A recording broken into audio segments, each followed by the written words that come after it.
ছাতুলি মা, ও ছাতুলি মা, ছাতুলি মা। আরে বাবা জামাই এসেছো এসেছো। হ্যাঁ ছাতুলি মা, ওই পিন্না ভরিয়ে পিন্না ভরিয়ে পিন্না ভরিয়ে। বেঁচে থাকো বাবা বেঁচে থাকো, এসো এসো এখানে বসো বসো বসো। বলছি বাবা তুমি এখানে বসো, আমি তোমার জন্য জল খাবার নিয়ে আসি। আচ্ছা ঠিক আছে দাদুর মা, নিয়ে আসেন নিয়ে আসেন। আচ্ছা ঠিক আছে। দেখি তো তোমার মা আমাকে কত ভালোবাসে।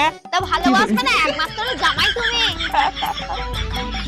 নাও বাবা জামাই নাও, মিষ্টি খাও মিষ্টি খাও। আরে শাশুড়ি মা, আমার মিষ্টি আনার কি দরকার ছিল?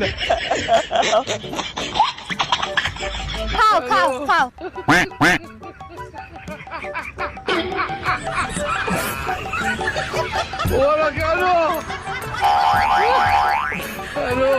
দিন শাশুড়ি মা, খাওয়া হয়ে গিয়েছে।